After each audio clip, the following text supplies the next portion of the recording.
duped as well because they're intimidated because it has the imprimatur of science. It's science, right? Fuck. Science. That's crazy.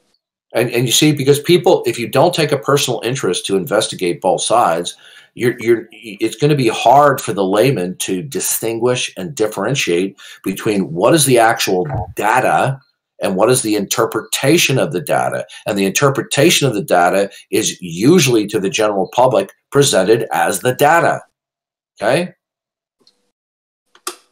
It's just so fucking, that's mental to think like that, to have that, to talk like that. You know what I mean? Well, don't you understand? Full of scholars who believe in evolution to the extent of like, there's no other option. What's their alternative? What's their alternative? Okay, don't you understand? The theory of evolution is naturalism, all right, or materialism, masquerading as hard science. Okay, right. And they take certain facts of biology and reproduction, and even some aspects of quote unquote natural selection, and they are grossly exaggerated, and they are read into, okay, their theories, and they go, oh, voila. Why do you think every single time I talk with people who believe in evolution, they go, natural selection, and never once do they talk about how does the hierarchical complex genetic information, how does it arrive? That is very, very, very. If you want to read a good book on it, it's called Signature in the Cell. Okay, it's by Dr. Stephen Meyer. Okay, he has a PhD in the history and philosophy of science, and he talks about this is the massive problem that evolution has no answer for. They just assume that it's true, and beneficial mutations. Look, you know what they do? They experimented with E. coli, and they reproduced it in millions of generations. And when some of it mutated to be able to digest, I think it was citrus, where before previous generations could do it. They go, look, evolution. You know, it's pathetic. You mean because there's a mutation in pre-existing digestive biological coding sequences where a future generation could digest citrus? You're going to say that justifies that mutations can incrementally, step by step, over millions or billions of years, go from a microorganism to a man? Do you know what the level of complex information you have to go to? And it doesn't matter. It doesn't. Listen, this is the dirty little secret that people need to understand. Billions of years is nothing. When you go down at a molecular level, the odds of a single least complex protein, the coding sequences forming by chance, is off the charts astronomically. And they go, oh, but it's a big universe. So what they're saying is we can throw an unimaginable number. No, we can throw an unimaginable. Can I finish, please? You can throw an unimaginable. May I finish, please? Okay. They want to think that you can throw an unimaginable number of Earth-like planets as trials, multiplied by 13 billion years, and they think, good, it will bring the astronomical probability down to a reasonable number. No, it does not. It doesn't even scratch the surface. People just don't know. Look, if you threw a trillion Earths into the mix, Earth-like planets, with all the necessary and sufficient conditions. Okay? I'm talking Earth-like planets. Okay? Right? And you dropped some one single-celled organisms that had a couple of thousand base pairs in it, right? And you come back 13 billion years later, you're not going to find these fully developed genomes because the rate of error producing a functional sequence is astronomically likely. Okay, and the functional sequences are infinitesimally small in compared to the non-functional sequences. So you have to believe, you have to believe that something that is as improbability as remote as anything you could possibly calculate on a piece of paper. I mean, you're talking about 1 in 10 followed by 30,000 zeros. And I'm not pulling that out of my butt. It's easy to demonstrate, right? That people have to dismiss, they completely have to ignore the improbability. Why? Because if you don't, because most people, scientists, researchers, everybody, most people reason probabilistically. Yep. But when it comes to evolution and the probability that mutations could build the genome is ridiculous, okay? And if they go, oh, but we have a big universe and an old universe, it doesn't help. Once you throw a trillion squared Earth-like planets, 13.7 billion years, okay? Try creating the coding sequences for a couple of proteins. One small protein has 100 amino acids in its password, in its linear sequence. Okay? Each unit of information that would code for amino acid is 1 in 20. The second one is 1 in 400. The third one is 1 in 8,000. So by the time you get up to 6 coding sequence amino acids, you're well over 165,000. Then when you go to 12, it's 1 in 65,000 squared. Okay? Right. Now people go, you don't understand. It's not all at once. It's step by step. It doesn't matter. It's still the same odds. And people believe in evolution for at least 2 reasons, but not the only 2 reasons. One is because it is dogma worldwide. It is absolute paradigmatic dogma, right? And people say it's science. And number 2, it's because it provides intellectual fulfillment for materialism. Present. You have to admit that it is a present thing to an extent. You know what I mean? What is evolutionary genetics? No, you are confusing mere biological variation in reproduction versus that there is an accumulation of 0 biological information all the way up until the genome of all the complex animals in the world over 13.7 billion years old. Okay, absolutely. That's what I'm doing. Creationism, and intelligent design do not have a problem that in biological reproduction, certain traits can be left off, can be adaptive. Okay, right? But this is all based upon pre-existing information. Okay. It's all alterations. Listen, it's all alterations of pre-existing information. Okay? Or information that is already presently there and gets turned off. Okay? For example, it may very well, listen, how about this? How about when God created certain animal kinds, he built into the genomes, okay, lots of, for example, suppose the bear kinds. Suppose he built into the genome certain distinct variations, okay, within the genome, but only one of that variation can be active when a cell is fertilized, and we have the phenotype, which is the expression of the genotype, all right? But that information is still passed on in generations, but it's not active, okay? Right? Yeah. And then some of the information can get lost over time. So the point is this: the theory of evolution is not a slam dunk. The only thing that evolution is, it's a very crappy theory with poor evidence that is dogma, okay? And when something is dogma and you challenge dogma, you're seen as a heretic, right? And the people who study the philosophy and history of science know this, but people who don't know this. And the theory of evolution, look what it spawned in the 20th century. Look at the mass killings that those who devoutly believed in evolution and who had absolute power, who were atheists. Okay, look what they did. Stalin, Hitler, Pol Pot, Mao Zedong, Ho Chi Minh, right? And others as well. Right, of course.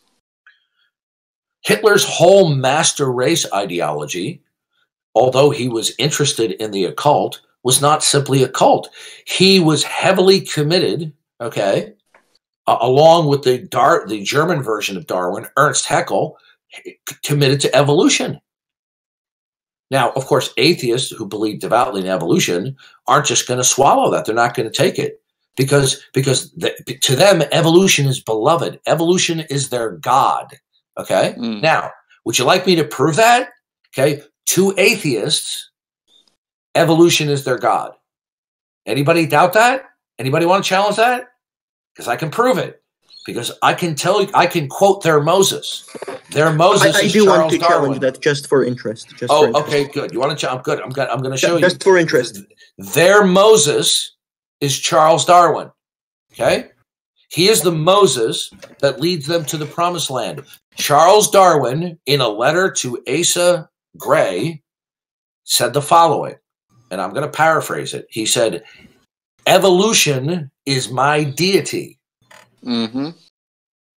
Okay. Now, one of my previous screen names was Darwin's deity, which is chance, evolution. Oh, it's not chance; it's natural selection. Really? How does new information arise? Can you cite that quote so I can? Okay. We can check it out. Hang on. No. Look, all you have to do. Let me finish. All you have to do is just type in "natural selection is my deity," and on Google or Bing. Natural selection is my deity. It was in a letter, 1861, from Charles Darwin to Asa Gray. Okay. So what do you think about like the evolution of, say, for example, something that isn't kind of like on Earth, like first of all, the word evolution at its root means simply change.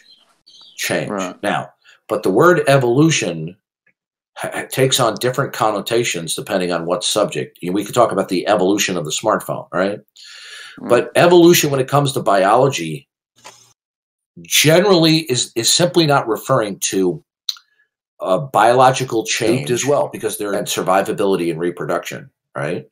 What people are really referring to is macroevolution, a universal common ancestry of all life forms. Okay. Now, what the evolutionists like to do is they want to say there's no real difference between micro and macroevolution. It's just the macro is just long term and the micro is short term. But that's being disingenuous. Evolutionists, not frequently, but almost always, equivocate when they talk about evolution. They'll say evolution is a fact. We can see it.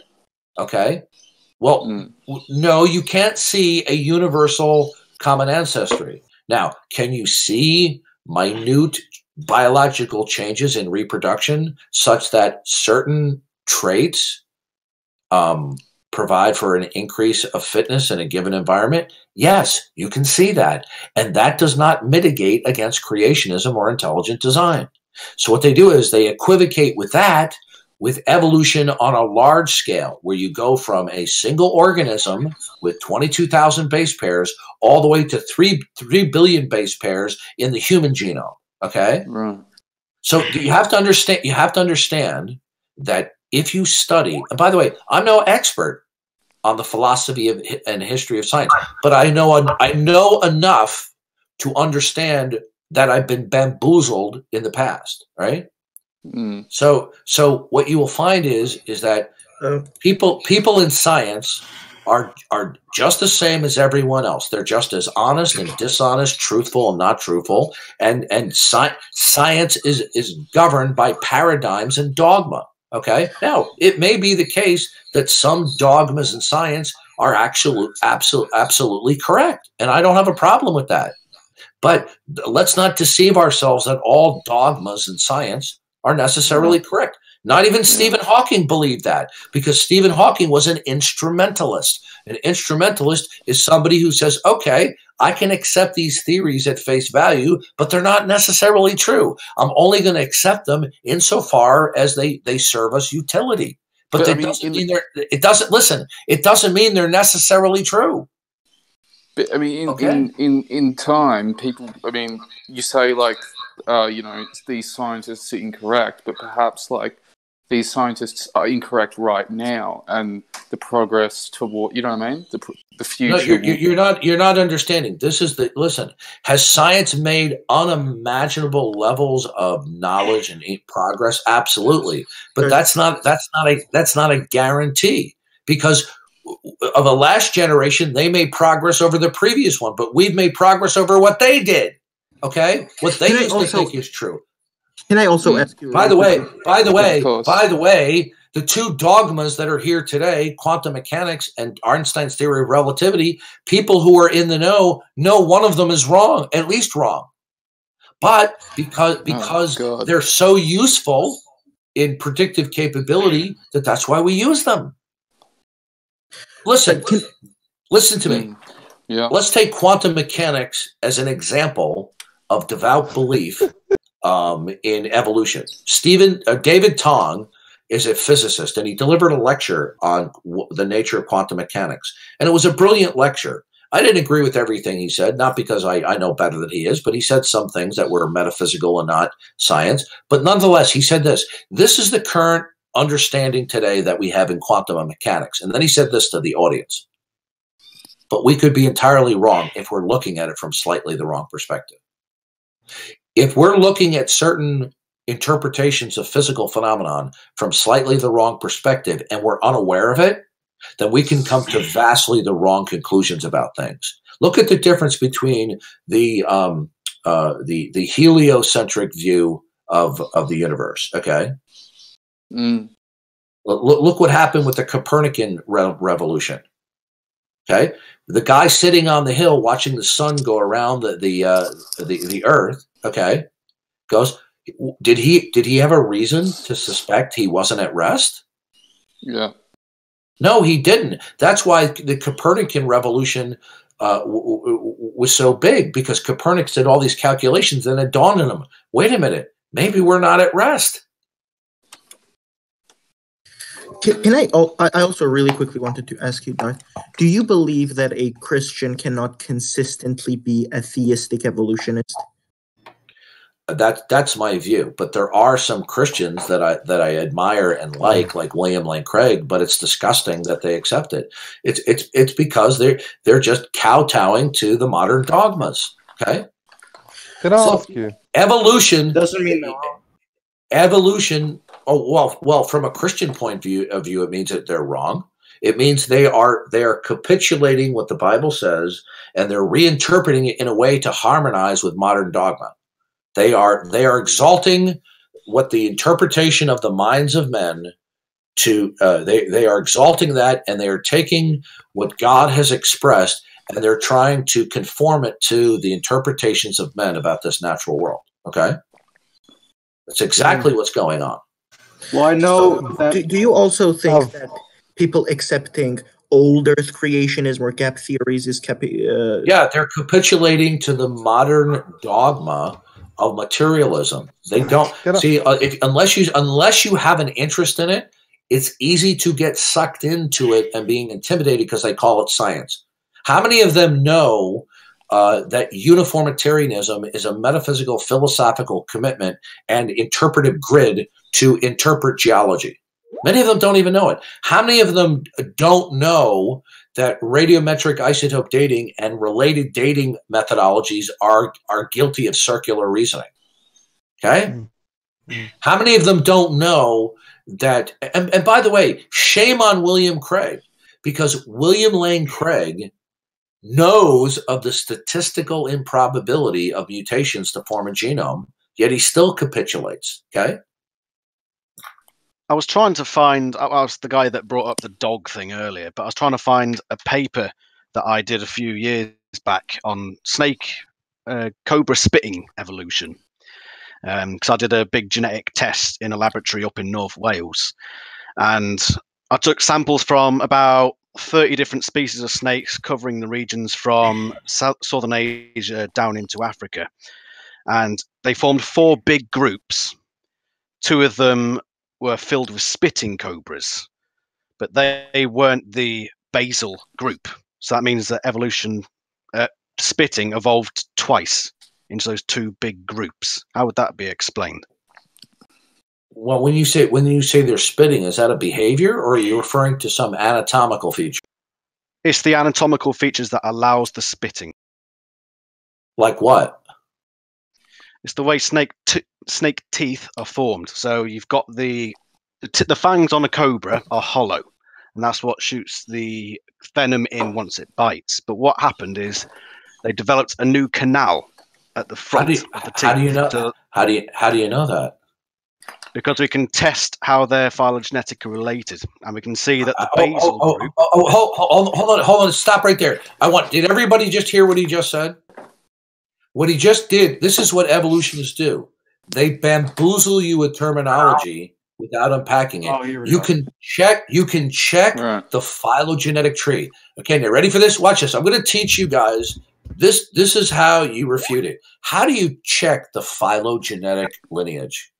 Well, you take the samples. I had blood samples and scale samples, and you take snippets of that and you put it into a batch of chemicals. Mm-hmm. That goes through a few centrifuge processes. Yeah. Well, it takes about several days to do that. Mm-hmm. And at the end of it, you separate the DNA and you put it through a polymerase chain reaction. No, stop right there. See, more bamboozling. You didn't show me how you can show that the fangs with canals in them were the product of evolution. You said you can show the phylogenetic lineage. Okay, what you have said so far showed nothing of phylogenetic lineage. All you simply told me is how you put stuff through a process. You asked me how I find the phylogenetic. Okay. Hold on a second.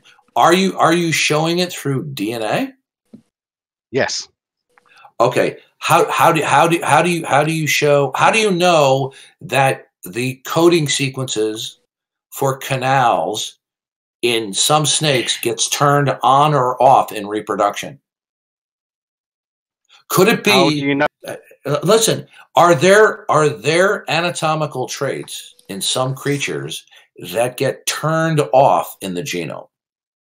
Yeah.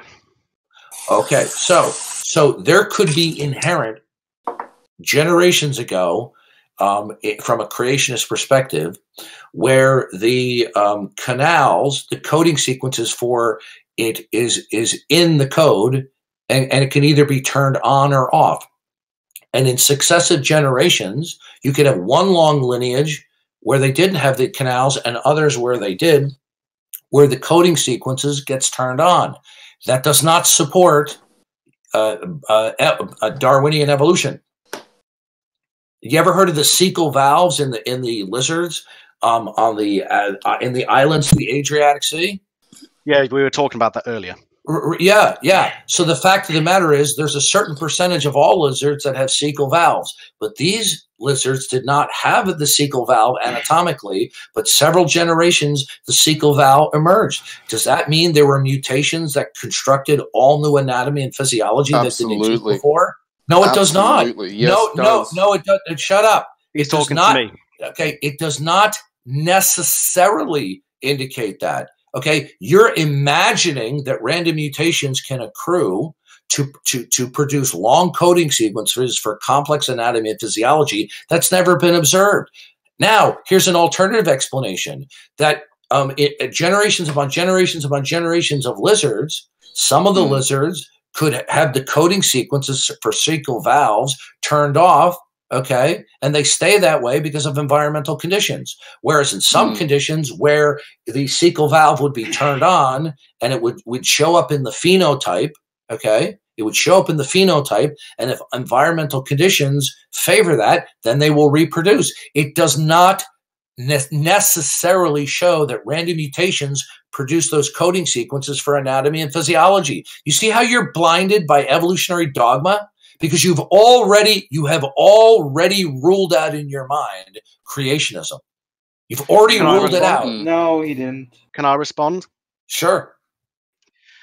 All the snakes on the world, there are two groups that spit, and those are those two groups of spitting cobras that evolved basically in the same area, roughly around the same time. So why would you jump? No, let me finish. No, I'm not finished. I want you to clarify. You see, this is what you evolutionists do. You launch into storytelling. Now, Are you talking about? That doesn't mean they're wrong. Hold on.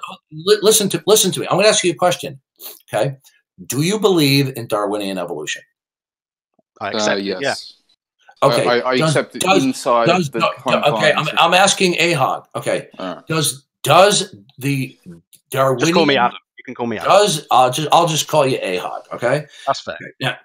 Now, does the Darwinian theory of evolution of the origin and diversity of the species, does it falsify creationism? Young Earth creationism specifically. Yes. Does it falsify? Darwinian view. Does it falsify creationism? Okay. Now here's the problem. All conclusions in science are provisional. Okay? So when you say that a theoretical construct falsifies something else, then this scientific theoretical construct is not provisional. It's true. But science is in the position of telling us things that are true. It only comes with provisional conclusions. So you see, the problem is you have an a priori dogma in your mind that evolution is true. And since you believe it's true, therefore it falsifies creationism. By the way, if it falsifies creationism, can you tell me why so many advocates of evolutionists who are anti-creationist, who say that creationism is unscientific because it's unfalsifiable? Could we stay on topic? No, we are on topic. Is creation that's right. What you're doing is you haven't shown that random mutations created new complex anatomy and physiology that did not exist before. What about the spitting cobras, the new canals? Could those canals, those coding sequences for the canals in the teeth, been dormant? No, because it's not in any other snakes. You're not understanding. The answer is you're not understanding. It doesn't matter. Why not? You just disregard it. You're just disregarding it on no basis. You've got no evidence to suggest that they were there already. See this. Okay, this is what I want all the Christians in the room to see. Once you have drunk the Kool-Aid of materialism, okay, the idea that evolution could be wrong is unthinkable. Therefore, listen, you only need to apply Occam's razor. Okay, no, Occam's razor is a heuristic a heuristic preference. Okay, it is not determinative. Okay, Occam's razor said that if we have two equally explanatory hypotheses, the one that has the few auxiliary hypotheses is to be preferred. Now, are you a materialist? Yeah, in the traditional sense, I'd say so. Oh, okay, good. So evolution, okay, is dogma for you, isn't it? No. Oh, okay. So it's not dogma. Then how would you explain the arrival of life and the development of life and its complexity outside of a materialistic descent? Outside of materialist. Yeah, because evolution is purely materialist. It's purely okay. I want to ask you a question. Did Darwin discover a universal common ancestry? No. Okay. Did Darwin discover? So then why is Darwin discovered as the founder of evolution? He came with the process of natural selection. Natural selection doesn't explain where new information comes from. It just That's means not what that I said. I didn't say that. Right, you asked me a question. Does the concept of natural selection demonstrate conclusively a universal common ancestry? Not by itself, no. No. Okay, good. What is it that is definitive that shows a universal common ancestry? The way evolution works, it's a nested No, hierarchy. Stop. Listen to me. Stop. Okay, I want everyone in the room to notice what he just did. I said, give me the definitive evidence of a universal common ancestry. And what did he do? Do you know how nested hierarchies work? Let me finish. Don't overtalk me. Here's what he did, okay? And I had to stop him. this is what they always do. I said, give me the definitive evidence of a universal common ancestry. And what was his answer? He started giving me an explanation of how evolution works. No, I want the evidence. I want the evidence, not your interpretation. I want the evidence of a universal common ancestry. I don't need for you to tell me. I don't need you to tell me how evolution works. Okay, because I know it. I know. I've studied it. Now, so have I. What is the evidence without your storytelling of what happened in the past? What is your evidence of a universal common ancestry? Genetics. Good. Give it to me. Right. So this is where nested hierarchies come into it. Okay. So everything is related genetically. We all have the same. Stop right genetics. there. Stop right there. How you see that's begging the question. What you have just done. Yeah, I damn well will interrupt them because this is what they do. Okay. What? Give evidence. No, sir. You just inserted the conclusion as evidence that everything's related. If everything related equals a universal common ancestry, you just smuggled in the conclusion as evidence. Can you let him finish? Do you understand what you just did? We all have basically the same properties in the genetic code. So listen. So what? That doesn't mean it evolved. It could have been designed. It all falls into a nested hierarchy. That's right. So finish the bloody point. Christ. Okay, the fact that it forms in nested hierarchies does not necessarily mean that it is undesigned. Could a designer produce that? So I'm explaining it, and then you come up with your own explanation over talking mine. Nested hierarchies doesn't necessitate give you much that there's an ancestor-descendant relationship. Now, you said there's a relationship. You didn't show it. Show it. Oh, press the right. Oh, yeah. What you're doing is classically right. called. So can I? I was pressing push to talk, and it was coming from my type box. Right. Yeah. So show me how you know that there is show me how there's an ancestor-descendant relationship in any genomes. Okay. Do you know how, for instance, we test for parentage? So you go through this is a canard. Okay. How do you know? How do you? I know I've heard this before. Okay. You can show an immediate relationship. How do you know that all organisms come from a common ancestry? Because it fits pretty much perfectly. The genetic sequencing fits pretty much perfectly the morphological and anatomical changes we see through the fossil. Bingo! Guess what he just did? Okay, that there are similarities in genetic sequences. Not similarity, absolute fits. No, what does that mean? It means when we look at the genetic relationships between creatures, right? No, that's begging the question right there. You're begging the question when you say, when we look at the relationship, you're already assuming they're related. Do you not understand how genetics shows relationships between If you take the DNA of two dogs, you can compare it. But how do you know that some dog-like creature was related to some creature that was mouse-like millions of years earlier? How do you show that? Okay, I'll try to put it a different way. So, can you agree that you can compare, for instance, DNA from a dog to, say, a mosquito, and it come up with a percentage relatedness? Yeah. No. Similarity. Listen to me. Similarity does not necessitate relatedness.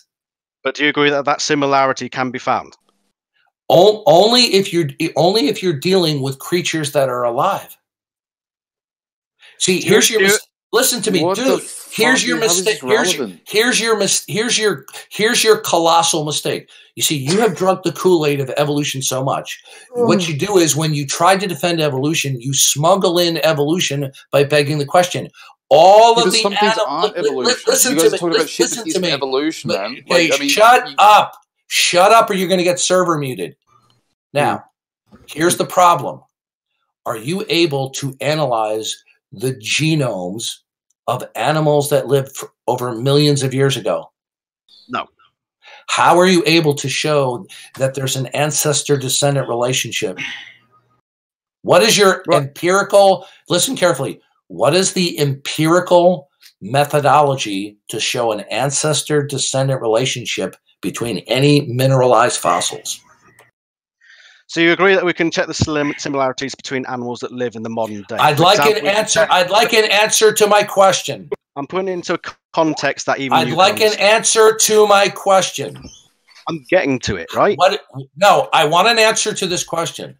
What is the empirical methodology? See, we're not talking about creatures alive today and that they have similar coding sequences in their genome. That does not guarantee that there's an ancestor-descendant relationship, because it can be indicative of design. We see this in computer programming, okay? Now, I want to ask you a question. Do you know what iOS is? Tell me what it is. You don't know what iOS? That's the operating system of the iPhone. What does that have to do with anything? Yeah, why should I need to know that? Okay. Are there large chunks of coding sequences that are extremely similar with coding sequences with Mac OS X? How is this relevant? To do with it? I asked you a question. Can you answer it? Are there coding sequences that are very long, that are very similar, and some that are identical of Mac OS X? It's a complete non sequitur. You don't know what you're talking about. Okay, dude. I'm trying to have a conversation with you, and you're doing typically what evolutionists do. If you get stopped with your storytelling, okay, then you try to resume your storytelling. When you get confronted with precise questions to show how your argument is wrong, then you start argumentative. Now, I asked you a question. Are there coding sequences in iOS and Mac OS X that are similar and some that are almost identical? I don't know. Okay, well, the answer is yes, there are. Now, are there coding sequences that are similar and identical between iOS, and the next operating system? The answer is yes, because they all share a lineage by design. By the way, the coding sequences that you're referring to, are they protein coding sequences? Cytochrome B, yes. Okay, good. Now, I'm sure you're well aware that the protein coding sequences, for example, in human beings, is only a very small part of the genome, and the rest of the coding sequences are not protein coding sequences. So what you're saying is that the similarities in the coding sequences are just in the protein coding regions, right? I'm sorry, I sort of dozed off there a bit. Okay, you know what? You can go to hell. Get the hell out of here. Whoa! Okay? You see, this is so typical of the evolutionist. Okay, they bamboozle you with storytelling. Then when you confront them, don't overtalk me. Then when you expose their storytelling that they present as facts, hey, hot chocolate, do it again, man, and you're going to be silenced. What did I do? Okay, I've had bad reports about you last week of your bad behavior. Okay, so you're on thin ice. With NRG? So, hot chocolate. I'm asking if it was with NRG. If yes, then yeah, I do admit that. No, I've gotten it from a very reliable source. So you better up your behavior as an adult, hot chocolate. No, the point is simply this: is that when you try to confront evolutionists, okay, they're like a Mexican jumping bean. They go from storytelling to storytelling, and they pretend that they're giving you hard facts, and all they're giving you storytelling. The fact that there are striking similarities in the protein coding regions does not necessitate common descent, because we know in coding sequences in software for operating systems, for other applications, that coding sequences that are highly functional are reused and repurposes for common tasks. So it should not surprise us that if the animal kingdom was designed in terms of the coding sequences in the genome, that we would see repeated patterns and similarities with creatures that have the same type of protein sequencing. Okay?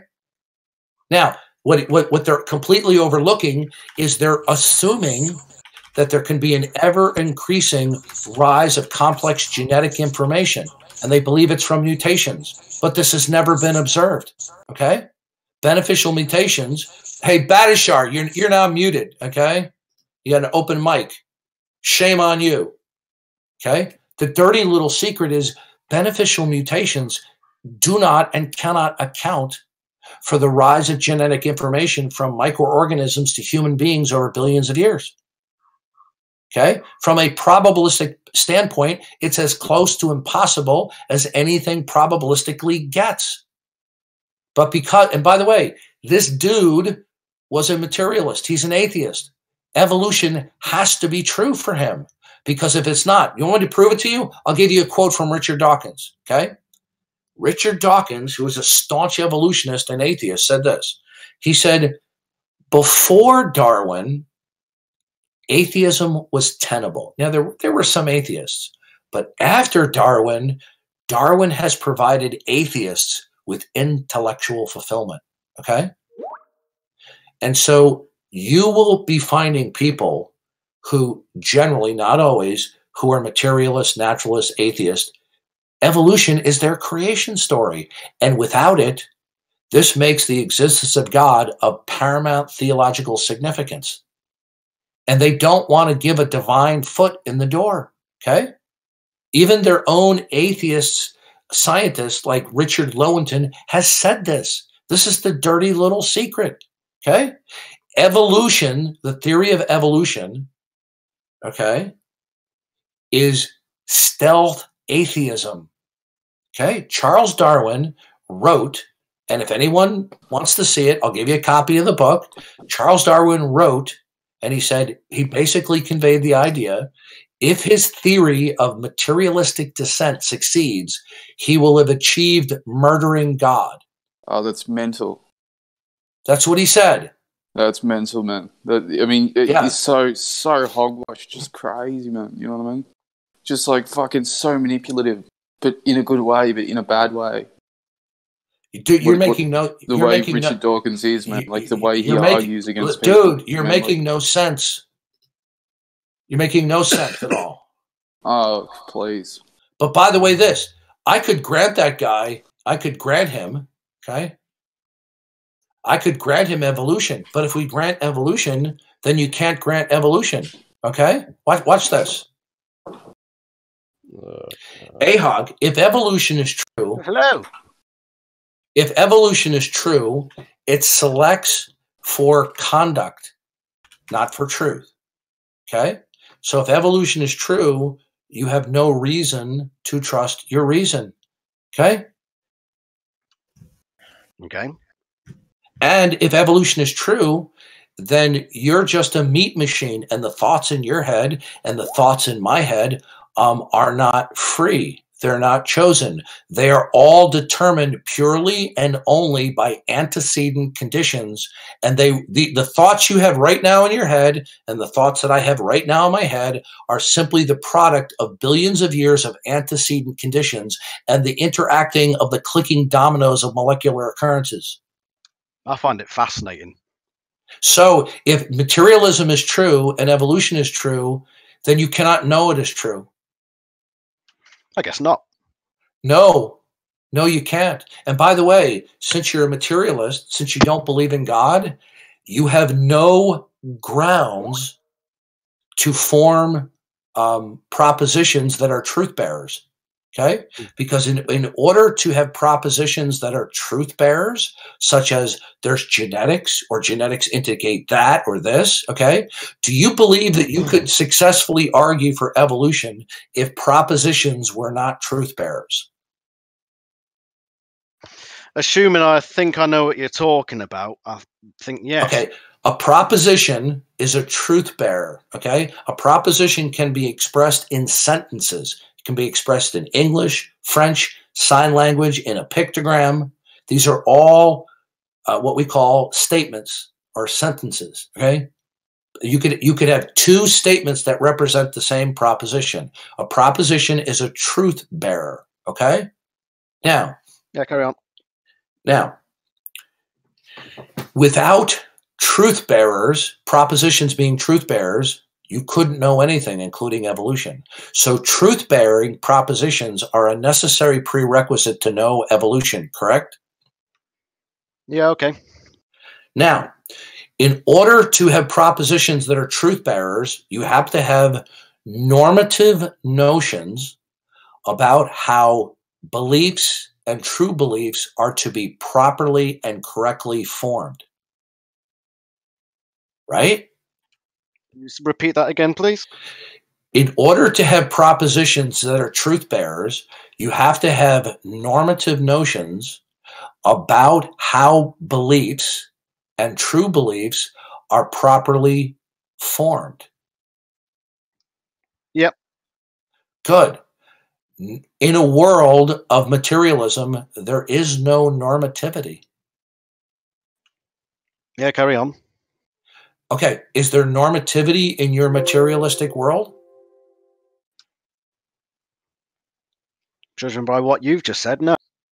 No. Therefore, since your world doesn't have normativity, it is simply just what is. Not normativity means we ought to do this. We ought to think this.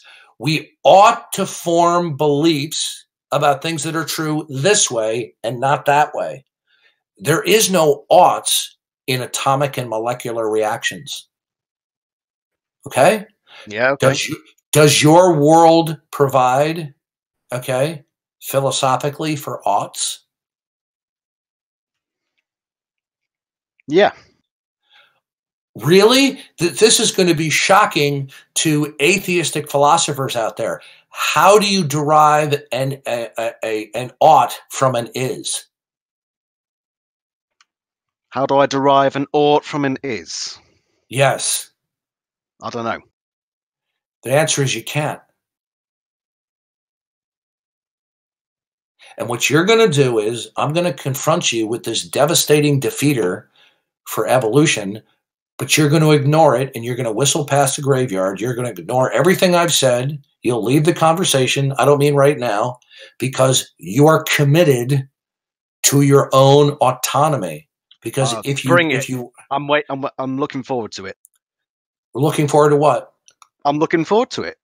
What? This defeater that you've got. I just gave it to you. Give it to me. I just gave it to you.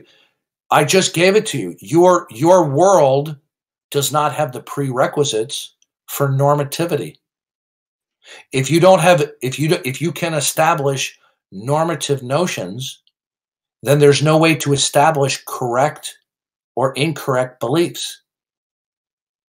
I just operate from my own perceptions of the world. You see, just as I predicted, you're ignoring what I said, or you don't understand the implications of what I said, and you're just whistling past the graveyard, but just by throwing out a throw-out phrase. Okay? Normative notions are a necessary prerequisite for truth bearers. I asked you earlier, can you know and believe in evolution without propositions being truth bearers? And you said no. Now, does your worldview provide for truth bearers? I'll be completely honest with you. Throughout this whole thing, I haven't had a clue what you've been talking about. I've just been swinging along with it. if you say genetics this, fossils this, whatever propositional content you are putting out to defend a universal common ancestry, okay, what you are by implication claiming that there are propositions that are truth bearers, right? Right. Good. Now, in order for propositions to be truth bearers, there has to be a normative, there has to be normative notions of how beliefs ought to be formed. Can your worldview, in your materialistic frame of reference, in your mechanistic view of existence, provide for oughts? I don't know. The answer is no. Well, I don't know. I don't understand philosophy. I don't understand a lot of statements. This is the problem. I am giving you a philosophical defeater for your evolution. You see, you want to think that evolution is just a science argument, but science itself depends on an array of philosophical pillars that cannot be justified by science. So science depends upon some philosophical precursors. Now, okay, but I don't do philosophy. Yes, you do. Everybody's a philosopher, because if you don't do philosophy, no, okay, but you do. But the point is, you cannot advance science as a viable concept without some philosophical underpinnings. Now, I want to ask you a question. Philosophical underpinnings. You actually don't, because you don't have normative notions. I didn't even know what normative was, so I just no. That's right. But you see, you didn't know the term, but conceptually you understand it. When you converse with your loved ones and coworkers and other people like that, sometimes you say, "No, that's not how you should think. You shouldn't believe that because of this. You should believe this because of that." What you're talking about is how beliefs should be accepted and how beliefs should be formed. These are normative notions. But your worldview cannot, it's not that it's unknown, your world cannot. Right, I think I get you now. Now, the only way you can have normative notions is if you have a irreducible primary of reality that is a mind, and that mind is omniscient, omnipotent, and always truth revealing, and it constructs the world in such a way that it imbues us with normative notions. Without being imbued by an eternal mind with normative notions, then you cannot say that anything is true, because the normative notions that you're using cannot be justified. Why does it have to be a mind? Because without the irreducible primary of existence being a mind, God, and it plus it being omniscient, omnipotent, and always truth revealing, constructing the world and you and me, and imbuing us with certain normativity at a foundational cognitive level, then the normative notions that you are employing is pure speculation. It is your normative notions that you're using to form beliefs that you insist on are the way that we should hold and form beliefs is the product of arbitrary thinking. So what you're saying is that without a mind, we can't be absolutely certain of anything. No. I didn't say you couldn't be certain. I said you couldn't know anything at all. So yeah, that's basically the same thing. You can't be certain of anything. No. It's not the same thing. You're confusing knowing something that you form a belief that's true and there's a justificatory path versus a psychological confidence in that belief that you deem as true. Okay? They're not the same. Very confident. Listen to me. So the point is simply this, right? By the way, I have other defeaters as well. You see, you have just been, listen, I don't think you're a stupid guy. I can tell by talking with you, you are highly intelligent. You've just been brainwashed into the dogma of materialism and evolution, and you think because the evolutionary explanations are highly scientific sounding that they're good science. They're not. But I can show you several, which I've already done, total nuclear destruction of evolution in your worldview. You have no normative notions, but you're going to whistle past the graveyard. But it's even worse for you because you can't even argue for evolution from your perspective. Do you know why? I think I can, but I'll hear you out. No, you can't. I have 10 more minutes, but I'll tell you why. I've got about 5. My girlfriend wants to watch Dexter, and it's Valentine's Day, so I've got about 5 minutes. Oh well, then we're not going to disturb your girlfriend, okay? But in order for you to believe in evolution, you have to believe that there are biological processes. In order to believe that there are biological processes, you have to believe that the world around you operates according to actual continuity, that there's continuity and discontinuity. The continuity that you believe is there, that is real, rather than illusion, would be causality and laws of nature. Causality, laws of nature, processes, biological processes, evolution, right? That's what you believe. Yeah. Good. Now, are these laws of nature? Are they actually there? I believe they're part of reality. Yeah. No. Yes or no? Are they there? Yeah. Okay. What secures their actuality as opposed to there being an illusion of laws? What secures it? Are the laws of nature ultimate and non-dependent? The fact that I perceive them. No. You're not understanding the question. You say there must be laws of nature in order for there to be evolution. Okay? Now, are the laws of nature there? It doesn't matter about your perception. I just want to know, are they there? They seem to be to my perception, yes. No, are they there? From what I see, yes. Okay, so the answer is yes. No, from what I see. No, yes. You're not understanding. I can't claim to know everything. Good. Then guess what? Yeah. Then guess what? Your belief in evolution with all the scientific storytelling collapses because now it seems this way. Yeah, it seems this way. Good. Therefore, okay. Good. No.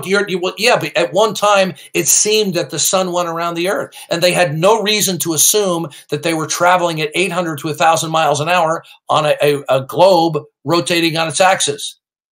Yeah, okay? So it seemed that way, and then we found more. Right. So if there is some fundamental assumption that you don't have, it could totally eschew your interpretation, and it could be wrong. So evolution is not the fact that you claim it is.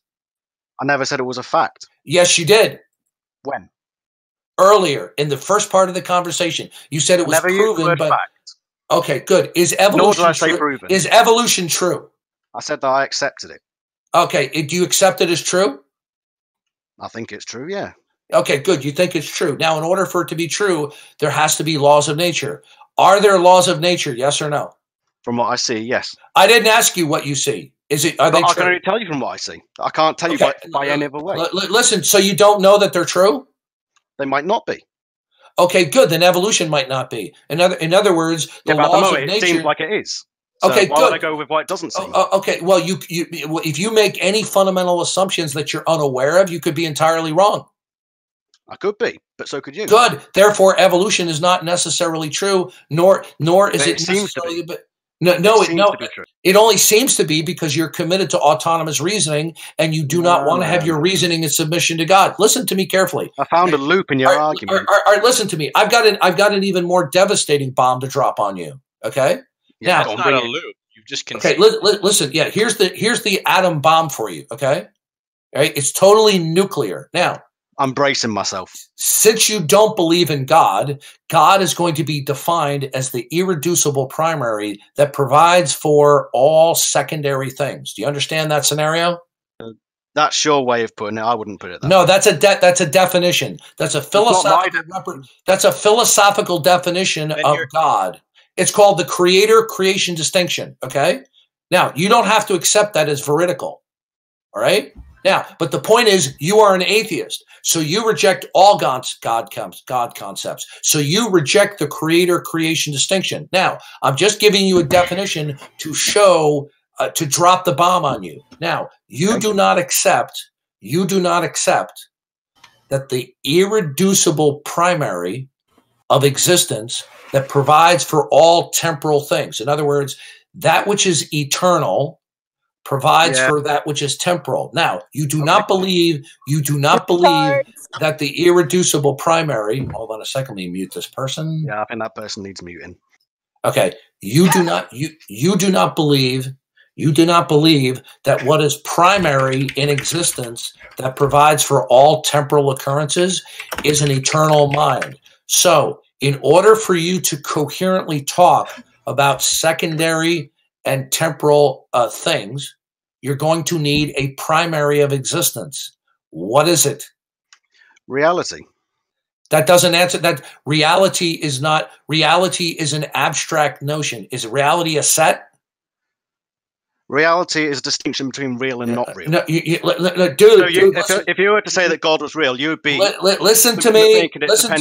Listen to me. What you're doing is a knee-jerk reaction of what intelligent atheists say when they don't know what to say.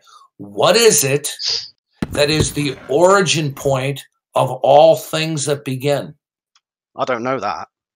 Excellent. Now you fell for my trap. Okay. Since you don't know what is ultimate, okay, that provides. No, I didn't say what was ultimate. That's different. That's a different thing. You're not understanding. Okay. See, it's going right over your head. No, I understand. Dude, listen to me. You don't know what you're talking about. Let me finish. What is irreducibly primary in existence? That is the starting point for all secondary and temporal things. By definition, it will be ultimate. In other words, it is unconditionally non-dependent. It is the starting point. That's what it means to be ultimate, okay? Because if it was secondary or it was temporal, it couldn't be ultimate.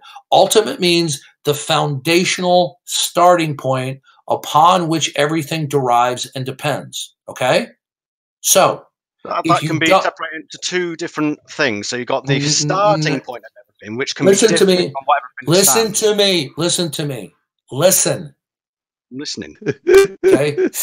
Since you reject that God is the irreducible primary, that which is ultimate, that is the origin of all temporal things, then in order for you to have actuality and intelligibility for anything that begins to exist, you're going to need to tell me what is primary in existence. Reality, the distinction between real and not real. Okay, this is the second time you've done that. Didn't you get it through your head that was a totally vacuous answer? It's non-informative. It doesn't have to be, else it wouldn't be foundational. No, I want an informative foundation should have no properties. It should listen, be foundation. Dude, you are now rambling incoherently. Listen carefully. That's what you've been doing all night, mate. Okay. So now what you're doing, because now I have you cornered, you're giving me a response that is uninformative. There's no information there. It's a foundation. It doesn't have information. Information derives from the independent. Listen to me. Independent. What you're doing, let's see, for the Christians in here, this happens every single time. When they get cornered metaphysically, when atheists get cornered with this question, then what they do is, this is what, dude, shut the fuck up for a second. Okay? I'm actually helping you become a better thinker. And I'm telling you your mistake that you are committing, that atheists commit all the time. What you are doing right now is because I have you cornered with this question and you don't know what to say, but you don't want to sit there. Okay, you know what, dude? Let me finish, because every time you over talking me, you're just demonstrating that you're trying to disrupt me getting to a point. Now, when you say that again. You've been so fucking obnoxious. Good. Thank you for identifying yourself, because you're now server muted and deafened. Good. Wow. Now, you fell for the trap and you went for it.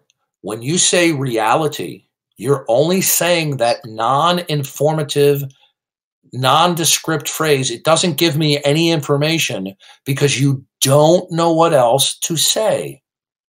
Did he leave? Oh, you're here. Now, reality. The term reality, is that an abstraction of the set of all things that are actual? It's a distinction between real and not real. Okay, AHOG. See, this is what they do, Parakeet. You ask them a precise question, and they deflect by giving an answer to something you didn't ask, because they're either don't know what to say or they're afraid to say it. Is reality the set of all particulars that are extant? Yes. Okay. Well, then that is an incoherent answer, and the reason why is this. Are all members of the set primary?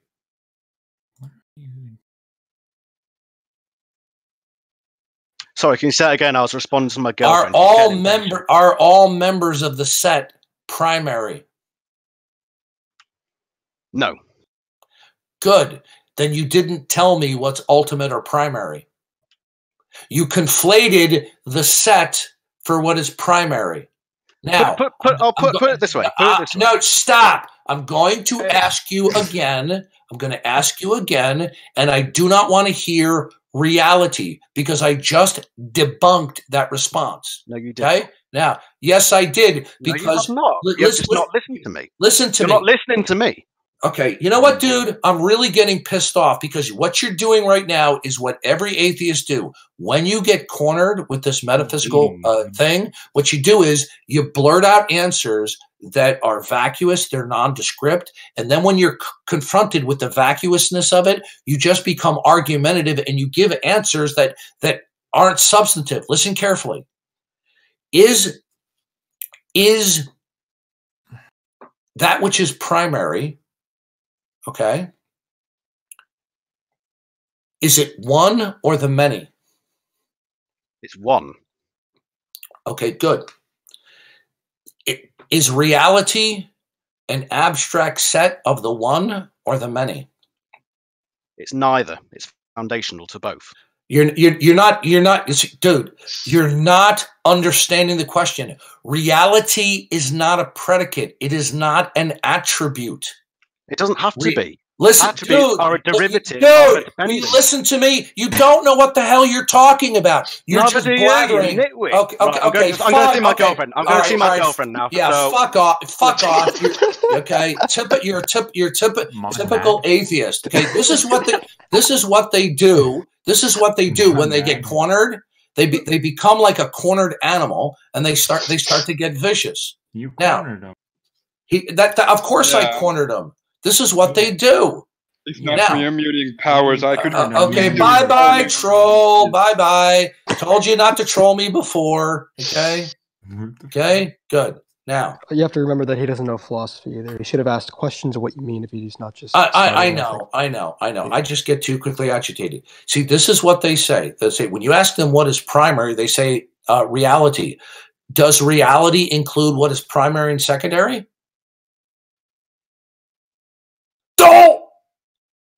I don't think he knows what that means. He just says words after. No, this is what T. Jump just said. Reality is an abstract conceptualization, a set of all things that exist. Now, is that set? Does that include what is primary and secondary? Because if the abstract set is what is primary and secondary, then you can't call the set primary. This is incoherent.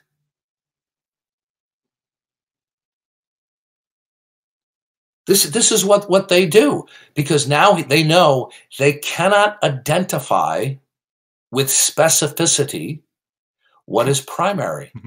And if you cannot identify what is primary, then you cannot know what is possible and impossible.